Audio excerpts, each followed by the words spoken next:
오늘은 고린도후서 13장의 말씀을 중심으로 자기 감정을 의식하지 말아라. 그것 때문에 일 그르친다라는 제목의 말씀 전하고자 합니다. 자기 감정을 의식하지 말아라. 그것 때문에 일 그르친다. 이런 마귀의 목적은 간단합니다. 교회를 무너뜨리는 것입니다. 성도를 무너뜨리는 것입니다. 마귀는 어떻게 해서든지 하나님의 것을 망치는 것, 그게 목적이잖아요. 그런데 하나님의 것 중에 제일 중요한 게 뭐예요? 교회, 성도 그거 아니겠어요? 그러니까 늘 마귀의 목표는 교회고 성도라는 것입니다. 그럼 마귀를 대항해서 교회는 어떤 모습으로 서 있어야 무너지지 않느냐? 몇 가지를 좀 살피고자 합니다. 첫째는요, 확실성 위에 서 있으라는 거예요. 확실성 위에 서 있어라. 다르게 말하면 의심하지 말라, 이렇게 볼 수 있다라는 것입니다. 여러분, 마귀가 교회를 무너뜨리는 첫 번째 전략이 뭐냐면요, 이거 신천지 전략과 똑같아요. 의심하게 하는 거예요. 서로 의심하게 하는 거. 그럼 100%죠. 다 무너지게 되어 있다는 것입니다. 하나님을 의심하면 무너지죠. 목회자 의심하면 무너지죠. 그거 어떻게 섭니까? 성도가 서로 의심한다, 될 수가 없더라는 것입니다. 의심하면 무조건이죠. 그 공동체, 그 관계도 마찬가지죠. 관계 자꾸 의심하면 그 깨지는 거죠. 그래서 무조건입니다. 성도는요, 교회는요, 의심하는 거 아니라는 거예요. 뭐 하지 말자? 의심하는 거 아니라는 거예요. 설령 내 의심이 다 맞다 해도 의심은 하지 않는 거예요. 그래야 공동체가 살고 관계가 살고, 혹 누군가 실수하고 잘못했다 하더라도 내가 의심하지 않고 믿어줄 때 다시 회복될 여지가 있더라는 거예요. 그래서 사도 바울은 뭐라고 말하냐? 그게 1절이죠. 한번 보겠습니다. 1절. 자, 1절을 한번 보겠습니다. 시작. 내가 이제 세 번째 너희에게 가리니 두세 증인의 입으로 말마다 확정하리라. 아멘. 여기서 사도 바울은 이렇게 말합니다. 두세 증인의 입으로 확정해라. 이렇게 말하죠. 이게 무슨 말이냐? 이런 거예요. 확실하지 않으면 니네 말하지 말아라. 이거예요. 확실하지 않으면 말하지 말아라. 확실하다는 게 뭡니까? 적어도 두세 사람의 증인이 있는 경우를 말하는 거죠. 야, 너 혼자 확실하다고 말하지도 마. 두세 사람이 확실한 증인이 될 때에 그때 얘기해라는 것입니다. 예를 들어 뭐 이런 겁니다. 누가 도둑질을 한 것 같아요. 교회 안에서. 누가 도둑질을 한 것 같다. 적어도 두세 사람의 증인, 두세 번의 확실한 증거 있을 때까지는 아무 말하지 말라는 거예요. 서로 의심하지 말라는 것입니다. 여러분, 특히 당시 고린도 교회 안에는요, 근거 없이 사도 바울을 비판하고 의심하는 자들이 있었다는 거예요. 뭐 시기 질투라고도 볼 수 있겠죠. 그러니까 사도 바울은요, 내가 사도가 아님을 알려주는 확실한 증거, 니네가 자꾸 나보고 사도가 아니라고 하는데 내가 사도가 아니라는 확실한 증거를 보았거나 알고 있는 여러 사람의 증인이 있지 않으면, 그 증거가 여러 개가 있지 않으면 그따위 비판하려는 생각하지 말라는 거예요. 왜요? 그러다가 교회 무너진다는 거예요. 지도자를 의심하는데 어떻게 교회가 설 수 있습니까? 무너지죠. 여러분, 그래서 세상 법칙도 어떤 법칙이 있습니까? 무죄 추정의 법칙. 들어보셨죠? 무죄 추정의 법칙이 있다는 게 무슨 말입니까? 확실하게 범죄의 사실이 드러나기 전까지는 죄인 취급하지 말라는 거예요. 그 내 생각으로 저거 죄인 이렇게 하지 말라는 게 무죄 추정의 원칙이 있다는 것입니다. 확실한 증거 나오기 전까지는 믿어주라는 거예요. 죄 없겠지, 아니겠지, 믿어주라는 거예요. 이게 중요한 원리라는 것입니다. 그래서 마귀가 하는 일이 뭐냐? 확실성에 기초하는 게 아니라 느낌에 기초하게 한다는 거예요.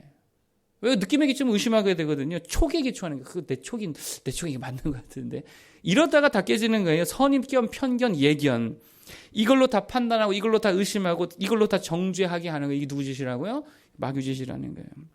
교회는 어디에 서 있어야 되냐? 촉 위에 서 있으면 안 되죠. 확실성 위에 서 있어야 되는 거예요. 그래서 이게 되게 중요합니다. 믿어주라는 거예요. 하나님도 어떻게 해드려야 됩니까? 믿어드리는 거예요. 이거 되게 중요한 것입니다. 언제까지? 확실한 증거가 나올 때까지. 세상이 창조되지 않았다는 확실한 증거 나올 때까지는 어떻게 드려야 돼요? 믿어드려야 되잖아요. 근데 그런 증거가 있어요, 없어요? 없어요. 잘 생각해 보세요. 없어요. 창조되지 않았다는 확실한 증거는 그 어떤 사람도 찾아내지 못합니다. 그 어떤 진화론자 리차드 도킨스니까 그런 사람도 못 찾아내요. 없습니다. 하나님이 존재하지 않는다는 확실한 증거들이 있어요? 없어요. 그러니까 다 뭡니까? 추정이지요, 예견이죠, 자기 사견이죠, 이론이죠. 그러면 우리는 뭐 해야 됩니까? 그냥 하나님을 믿어드리는 거예요. 믿어드리는 거예요. 무조건입니다. 신앙이 무너질 수가 없다라고 하는 거예요. 마귀에게 넘어지지 않더라라는 것입니다. 가족도 마찬가지죠. 어떻게 해줘야 됩니까? 믿어줘야지. 가족을 왜 의심합니까? 의심할 사람에서 가족을 의심해요? 교회 형제자매도 어떻게? 믿어주라는 거예요. 확실하지 않으면 말을 많은 거예요. 의욕을 부풀릴 필요가 없다는 것입니다. 아니 혹 확실하다 하더라도 다른 증거, 다른 증인들이 있지 않고서야 나 혼자 확실해도 입 다물고 있으라는 게 그게 살리는 방법이고 그게 세우는 방법이고 회복하는 능력인 줄 믿습니다. 그래서 두 번째 토픽인데 이런 거예요. 기다려주는 게 능력이고 그게 사랑이고 그게 공동체 살리는 방법이라는 게 뭐 해주라? 기다려주라는 거예요. 사도 바울이 누구입니까? 사도지요. 진리에 사로잡히는 사람입니다. 당시 사도들은요, 특별히 하나님께서 초대 사도들에게는 엄청난 은사들을 막 집중해서 부어주셨잖아요. 이 말이 무슨 말이냐? 쉽게 말해 사도 바울은요, 영을 분별할 수 있었습니다.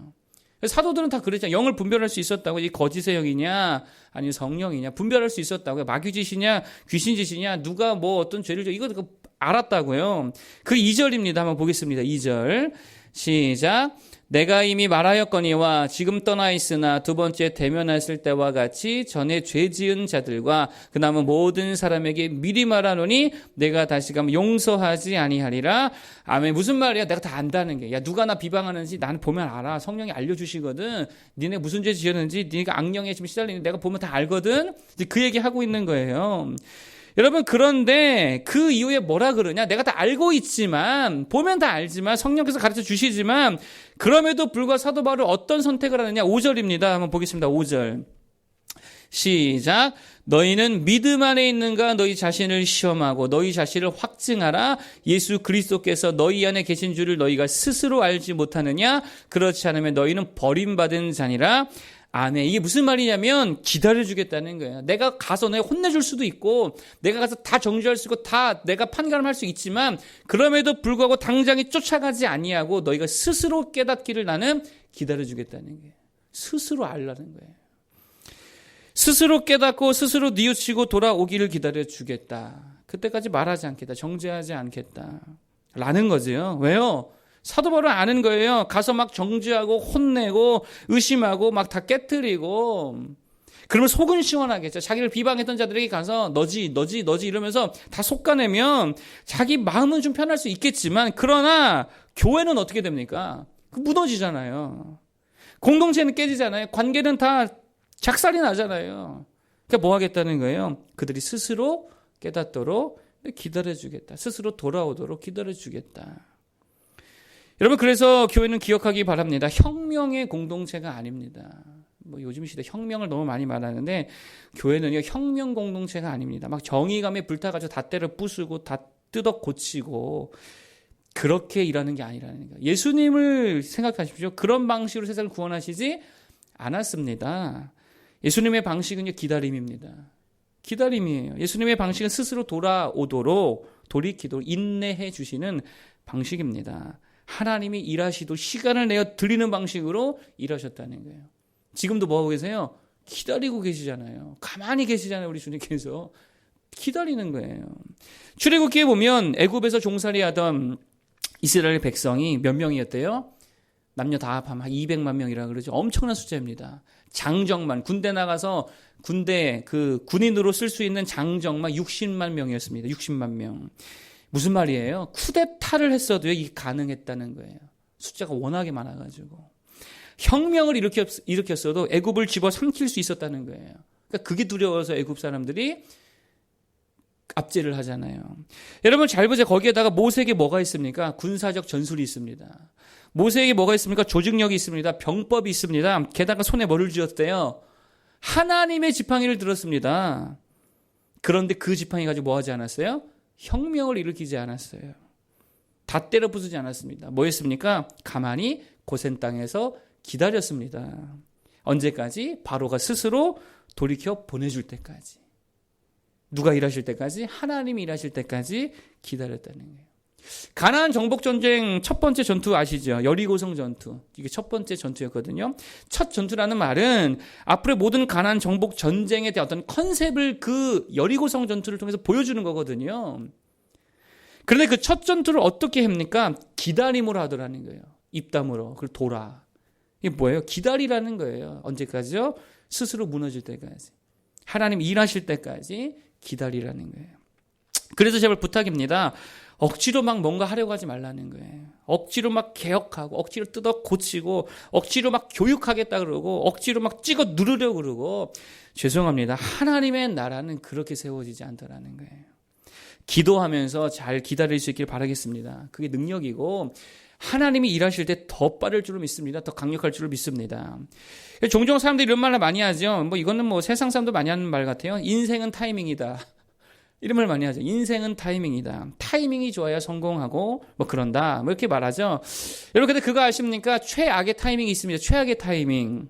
그게 무슨 타이밍이냐? 내 타이밍. 그게 최악의 타이밍. 내가 억지로 만든 타이밍. 그 최악입니다. 누구 타이밍이 제일 좋은 타이밍이에요? 하나님이 주신 타이밍이 제일 좋은 타이밍이죠. 그러면 나는 기도하면서 기다릴 줄 알아야 된다는 거예요.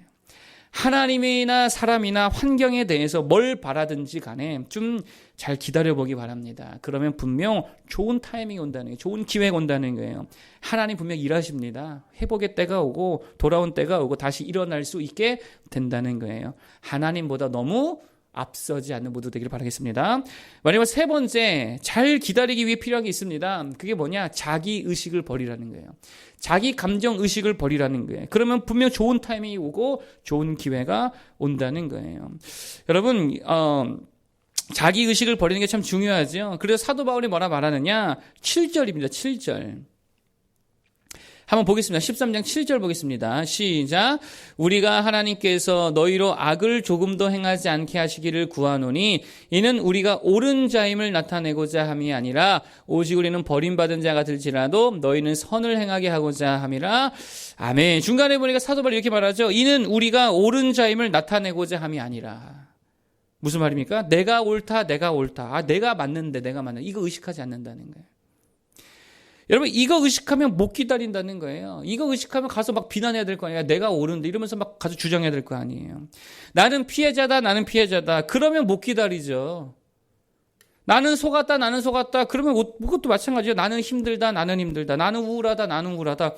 계속 자기 감정을 의식하면은요. 뭔 일을 못 합니다. 그러면 그 감정에 대응해야 되거든요. 그러다 보면 내 타이밍으로 일하게 된다는 거예요. 조급해가지고 화나가지고.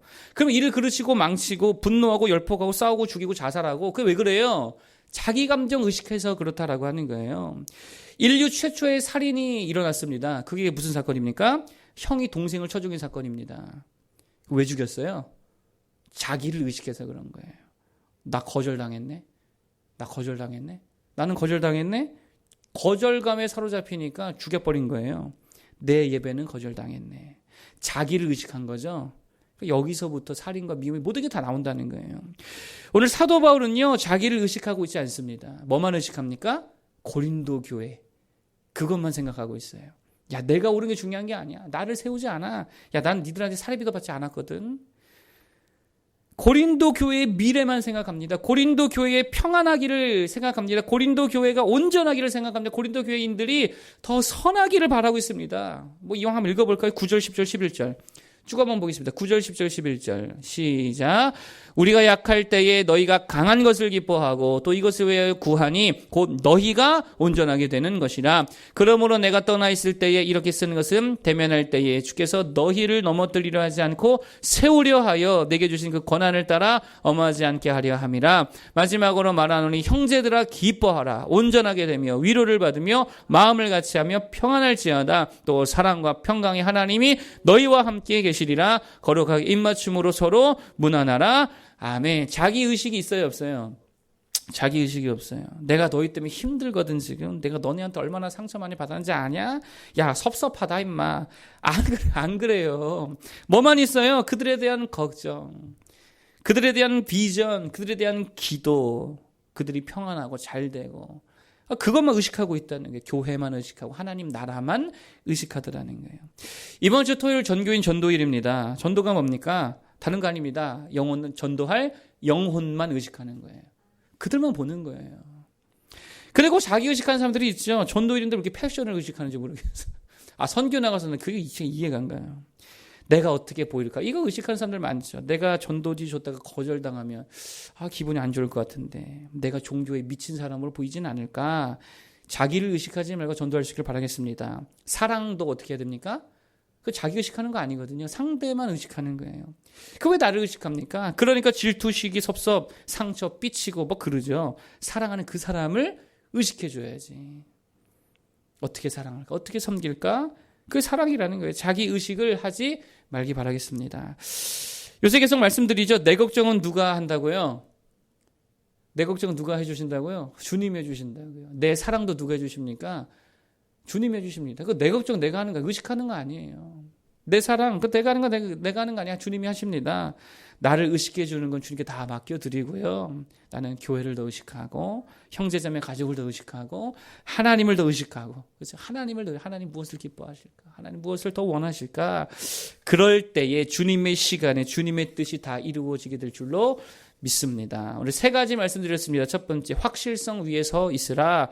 의심하지 좀 마십시오. 믿어주기를 바랍니다. 하나님을 믿어드리고 가족을 믿어주고 형제, 자매, 성도를 믿어주십시오. 그러면 마귀가 틈탈 일이 없습니다. 두 번째, 기다려주라는 거예요. 다 갈아엎고 막 난리치고 혁명하고 그걸로 하나님의 나라 절대 세워지지 않습니다. 그냥 하나님이 일하시도록 알아서 돌아오기까지 나는 기도해주고 기다리라는 거예요. 그러면 좋은 타이밍이 오고 좋은 기회가 온다는 것입니다. 그때까지 잘 기다릴 수 있게 바라겠고요. 또 세 번째, 잘 기다리려면 자기 감정 의식하지 말아라. 자기 의식하지 말아라. 내 기분이 어떻다, 내 느낌이 어떻다, 내 감정이 어떻다, 내 걱정 그거 다 주께 맡겨드리고 나는 교회 생각, 가정 생각, 다른 타인들을 의식할 수 있는 모두 되길 바라겠습니다. 그럴 때 하나님이 나는 돌봐 주실 줄로 믿습니다. 우리 그 능력으로 살아가는 모두 되길 축복합니다. 기도하겠습니다.